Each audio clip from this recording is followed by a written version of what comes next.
Professor آہستہ آہستہ lamp کو ساتھ ساتھ ایڈجسٹ کرنے لگے، پھر اچانک شعاعیں نکالنا بند ہو گئی تو پروفیسر نے ہاتھ اٹھا لیا اور پھر اینک اتار دی۔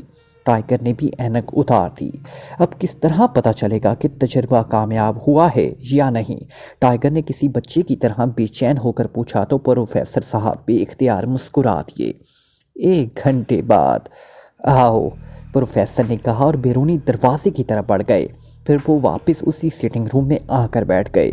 پروفیسر صاحب، کیا آپ کو یقین ہے کہ فارکوٹ ریس تحریک ضرور پیدا کریں گی؟ ٹائیگر نے بے چین سے لہجے میں کہا۔ میں تمہاری بے چینی سمجھتا ہوں، لیکن یہ تجربہ ہے، اس لیے کوئی حتمی رائے بھی نہیں دی جا سکتی۔ میرا خیال ہے کہ تحریک پیدا ہوگی، ہو سکتا ہے نہ ہو، اور ہو سکتا ہے کہ ہم اس کا توڑ تلاش کرنے میں کامیاب ہو جائیں۔ یہ سب اللہ تعالیٰ کے ہاتھ میں ہے، ہمارے ہاتھ میں کچھ بھی نہیں ہے۔ ہمارا کام صرف سوچنا اور پھر اس پر تجربہ کرنا ہے، پروفیسر نے عالمانہ انداز میں جواب دیتے ہوئے کہا، اور ٹائیگر نے اس بات میں سر ہلا دیا۔ پروفیسر صاحب شاید زیادہ چائے پینے کے عادی تھے، اس لیے انہوں نے اعظم کو بلا کر دوبارہ چائے کا کہہ دیا، لیکن ٹائیگر نے معذرت کر لی تو پروفیسر صاحب نے اس کے لیے جوس اور اپنے لیے چائے کا کہہ دیا، اور پھر 1 گھنٹہ گزارنا ٹائیگر کے لیے قیامت بن گیا۔ وہ بار بار گھڑی دیکھتا، لیکن اسے گھڑی کی سوئیاں ویسی کی ویسی ہی انہی ہندسوں پر کھڑی نظر آتی تھی۔ پھر وہ دل ہی دل میں اللہ تعالیٰ سے دعا مانگنا شروع کر دیتا۔ بہرحال خدا خدا کر کے 1 گھنٹہ گزرا تو وہ انتہائی بے چینی کے عالم میں پروفیسر کے ساتھ دوبارہ تہہ خانے میں گیا، جہاں بندر اسی طرح میز پر بے ہوش پڑا تھا۔ پروفیسر نے ایک الماری سے بوتل نکالی، اس کا ڈھکن ہٹا کر انہوں نے بوتل کا دہانہ بندر کی ناک سے لگا دیا، اور پھر بوتل ہٹا کر اس کا ڈھکن بند کر کے اسے سائیڈ میز پر رکھ دیا۔ ابھی چند لمحوں بعد یہ ہوش میں آ جائے گا اور پھر فیصلہ ہو جائے گا تجربے کا کیا نتیجہ نکلتا ہے، پروفیسر فاضل نے ایک طویل سانس لیتے ہوئے کہا، اور ٹائیگر نے ہونٹ بھینچتے ہوئے اسبات میں سر ہلا دیا۔ اس کی نظریں بندر پر جمی ہوئی تھی۔ تھوڑی دیر بعد بندر کے اوپر والے جسم میں حرکت کے تاثرات نمودار ہوئی، اور پھر آہستہ آہستہ وہ پوری طرح ہوش میں آ گیا۔ لیکن یہ دیکھ کر ٹائیگر کا دل ڈوب گیا کہ بندر کا نچلا دھڑ ویسے ہی بے حس و حرکت تھا، اس میں معمولی سی بھی حرکت نہ تھی۔ بظاہر تو تجربہ ناکام ہو گیا، لیکن مزید چیکنگ ضروری ہے، پروفیسر نے کہا، اور پھر اس نے ایک نشتر اٹھایا اور بندر کے نچلے دھڑ کی جگہ جگہ سے کاٹنا شروع کر دیا، لیکن بندر کا نچلا جسم ویسے ہی بے حس و حرکت رہا۔ سوری بیٹے، اللہ تعالیٰ کو یہی منظور تھا، میرا آئیڈیا غلط ثابت ہوا۔ فارکوٹ ریس بھی CCM کی منجمد کیے ہوئے اعصاب میں کوئی معمولی سی تحریک بھی پیدا نہیں کر سکی۔ آخرکار پروفیسر نے خون آلودہ نشتر ایک طرف رکھتے ہوئے طویل سانس لے کر کہا، ٹھیک ہے پروفیسر صاحب، آپ نے بہرحال تجربہ کیا ہے، باقی تو وہی ہوتا ہے جو اللہ تعالیٰ کا منظور ہوتا ہے، آپ مجھے اجازت دیں، ٹائیگر نے کہا، اور پروفیسر نے اسبات میں سر ہلا دیا، اور پھر وہ ٹائیگر کو چھوڑنے پورچ تک آئے، اور ٹائیگر انہیں سلام کر کے کار لے کر ان کی رہائش گاہ سے باہر آ گیا۔ اس کا چہرہ لٹکا ہوا تھا اور اس کی حالت انتہائی خستہ ہو رہی تھی، لیکن ظاہر ہے وہ کیا کر سکتا تھا۔ وہ سیدھا اپنے ہوٹل پہنچا اور پھر کمرے میں جا کر بستر پر لیٹ گیا۔ اس کے ذہن میں مسلسل یہ سوچ کر دھماکے ہو رہے تھے کہ عمران جیسی شخصیت کو جب وہ معذوری کی حالت میں دیکھے گا تو اس کی کیا حالت ہوگی، لیکن ظاہر ہے قدرت سے کون لڑ سکتا ہے، وہ بھی مجبور تھا۔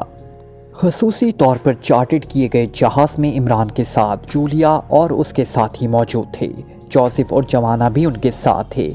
انہیں پرواز کرتے ہوئے کئی گھنٹے گزر چکے تھے اور اب وہ پاکیشیا پہنچنے کے قریب تھے۔ سارے راستے ماحول پر سوگواریت طاری رہی تھی۔ کو عمران نے مسلسل شگفتہ باتیں کر کے اس سوگواریت کو ختم کرنے کی کوشش کی تھی، لیکن یوں لگتا تھا جیسے وہ سب ہنسنا بھول چکے ہوں۔ تمہاری حالت دیکھ کر تو مجھے یوں لگتا ہے جیسے معصور میں نہیں تم لوگ ہوئے ہو۔ اب زندگی اسی کا نام ہے، اس کے باوجود میں اللہ تعالیٰ کی رحمت سے نا امید نہیں ہوں، عمران نے کہا۔ تم جو مرضی آئے کہتے رہو عمران، لیکن سچی بات تو یہ ہے کہ ہمارے دل ٹکڑے ہو چکے ہیں، ہم تمہارے جیسا دل کہاں سے لائیں، جولیا نے دھیمے لہجے میں کہا۔ تم میرے جیسے دل کی بات کر رہی ہو جبکہ میرے پاس تو سرے سے دل ہے ہی نہیں۔ نہ جانے کب کا ظالم بھٹک کر کسی کے پاس پہنچ چکا ہے۔ عمران نے مسکراتے ہوئے کہا۔ بہتر ہے تم خاموش رہو، جولیا نے بجائے مسکرانے کے بے اختیار چلاتے ہوئے لہجے میں کہا۔ دیکھو جولیا، کوئی آدمی کبھی ناگزیر نہیں ہوتا، یہ تو معذوری ہے۔ میں کسی بھی لمحے ہلاک ہو سکتا ہوں یا مر بھی سکتا ہوں۔ کسی آدمی کے مر جانے سے اس دنیا کو کوئی فرق نہیں پڑتا۔ اللہ تعالیٰ نے جس سے جتنا کام لینا ہوتا ہے وہ لے لیتا ہے اور بس۔ اس لیے اس طرح منہ لٹکانے اور افسردہ ہونے کا کوئی فائدہ نہیں۔ اس میں کسی کا کچھ نہیں بگڑے گا اور نہ ہی پاکیشیہ سیکرٹ سروس ختم ہو جائے گی۔ مجھے تو خوشی ہے کہ میرے ساتھی ابھی زندہ ہیں، اس لیے پاکیشیہ سیکرٹ سروس ابھی زندہ ہے، اور اللہ تعالیٰ کے فضل و کرم سے میں بھی ابھی زندہ ہوں اور از خود حرکت نہیں کر سکتا۔ تم لوگوں کو حرکت میں تو لا سکتا ہوں۔ عمران نے یخلق سنجیدہ لہجے میں کہا۔ جب وہ وقت آئے گا دیکھا جائے گا، ابھی ہمیں کچھ نہ کہو، جولیا نے جواب دیا، اور عمران تنویر کی طرح مڑ گیا جو سائیڈ سیٹ پر بیٹھا کسی رسالے کے مطالعہ میں مصروف تھا۔ تمہارا منہ کیوں لٹکا ہوا ہے؟ تم تو عملی آدمی ہو، عمران نے تنویر سے مخاطب ہو کر کہا۔ میں عملی آدمی ضرور ہوں، لیکن میرے اندر دل اور کھوپڑی میں دماغ بھی ہے۔ میں چاہے تم سے لاکھ لڑتا رہوں، لیکن اتنا میں بھی جانتا ہوں کہ جو کچھ تم ہو وہ کوئی اور کبھی نہیں ہو سکتا۔ تنویر نے انتہائی سنجیدہ لہجے میں جواب دیا تو عمران اس کے خلوص پر بے اختیار مسکرا دیا۔ عمران صاحب، میرا خیال ہے کہ آپ اس سلسلے میں کوئی روحانی امداد حاصل کریں، اچانک صفدر نے کہا۔ میری روح تو معذور نہیں ہوئی جو میں روحانی امداد لوں، عمران نے جواب دیا۔ نیک لوگوں کی دعاؤں میں بڑی تاثیر ہوتی ہے عمران صاحب، اللہ تعالیٰ کی ان پر نظر کرم ہوتی ہے، صفدر نے کہا۔ ہوتی ہے، لیکن اللہ تعالیٰ کی مشیت برحق ہے، ورنہ تو دنیا میں کوئی معذور نظر نہ آتا۔ بہرحال میں پھر بھی نا امید نہیں ہوں، عمران نے کہا، اور پھر اسی طرح کی باتوں میں وقت گزرتا چلا گیا، حتیٰ کہ پائلٹ نے پاکیشیہ دارالحکومت کے رن وے پر طیارے کی لینڈنگ کا اعلان کر دیا اور سب سنبھل کر بیٹھ گئے۔ انہوں نے بیلٹس باندھنا شروع کر دی۔ تھوڑی دیر بعد طیارہ لینڈ کر گیا اور کچھ دیر بعد وہ سب عمران سمیت نیچے اتر چکے تھے۔ عمران خصوصی ویل چیئر پر بیٹھا ہوا تھا اور پھر اس ویل چیئر سمیت وہ خصوصی ویگن میں بیٹھا اور پھر انہیں ایک طرف بنے ہوئے پبلک لاؤنج میں لایا گیا۔ ضروری مراحل سے گزرنے کے بعد جب وہ ایئرپورٹ کے پبلک ہال میں پہنچے تو وہاں سیکرٹ سروس کے باقی ارکان ٹائیگر سمیت موجود تھے۔ ماشاءاللہ ماشاءاللہ، آج مجھے اپنی اہمیت کا صحیح معنوں میں احساس ہوا۔ یہاں تو سب پہنچے ہوئے ہیں، عمران نے مسکراتے ہوئے کہا، اور پھر باری باری سب نے عمران کی تیمارداری کی اور اس کی معذوری پر افسوس کا اظہار کیا۔ عمران صاحب، اب آپ کہاں جائیں گے، فلیٹ پر یا رانا ہاؤس میں؟ صفدر نے پوچھا۔ سلیمان نے ایئرپورٹ پر نظر نہیں آ رہا، اس کا مطلب ہے کہ اس تک ابھی خبر نہیں پہنچی، اور اس تک نہیں پہنچی تو اماں بھی اور ڈیڈی تک یہ خبر نہیں پہنچی، اور میرے لیے سب سے بڑا مرحلہ اماں بھی اور ڈیڈی کا اس حالت میں سامنا کرنا ہے۔ اس لیے فی الحال رانا ہاؤس میں جاؤں گا تاکہ وہاں رہ کر میں اماں بھی اور ڈیڈی کو صبر اور برداشت کرنے کے لیے کس طرح تیار کر سکوں، یہ میں سوچوں، عمران نے جواب دیا، اور سب نے اسبات میں سر ہلا دیے۔ تھوڑی دیر بعد وہ سب عمران سمیت رانا ہاؤس پہنچ گئے۔ جولیا نے وہاں چیف کو اپنی آمد سے مطلع کیا تو چیف نے ان سب کو اپنے اپنے فلیٹ پر جانے کے احکامات دیے، اور پھر ایک ایک کر کے سب دوبارہ آنے کا کہہ کر رانا ہاؤس سے چلے گئے۔ البتہ جوزف اور جوانا تو ظاہر ہے وہیں رہتے تھے، اور ٹائیگر وہیں رہ گیا تھا۔ اس نے نہ ہی جانے کی اجازت مانگی تھی اور نہ ہی عمران نے اسے جانے کے لیے کہا تھا۔ ٹائیگر، کیا ایسا ہو سکتا ہے کہ تم جا کر ڈیڈی سے ملو اور انہیں اس طرح میری معذوری کے بارے میں بتاؤ کہ وہ اس صدمے کو برداشت کر جائیں؟ عمران نے ٹائیگر سے مخاطب ہو کر کہا۔ عمران صاحب، سر عبد الرحمن تو مرد ہیں اور پھر وہ مزاج کے بھی سخت ہیں، وہ تو بہرحال اسے برداشت کر ہی جائیں گے۔ مسئلہ تو آپ کی اماں بھی کا ہے۔ مجھے تو ہول آ رہا ہے کہ جب انہیں آپ کے بارے میں علم ہوگا تو ان کا کیا حال ہوگا، ٹائیگر نے آہستہ سے کہا۔ اس لیے تو میں کہہ رہا ہوں کہ ڈیڈی سے بات کرو، ڈیڈی ہی اماں بھی کو سنبھال لیں گے، عمران نے کہا۔ باس، آپ جیسے حکم دیں۔ ویسے اللہ تعالیٰ کو منظور نہیں تھا، ورنہ پروفیسر فاضل کا نظریہ تو درست تھا، مجھے 100% امید تھی کہ کام بن جائے گا، لیکن ٹائیگر نے کہا تو عمران چونک پڑا۔ پروفیسر فاضل نے کوشش کی تھی؟ کیا مطلب؟ کیا کہہ رہے ہو تم؟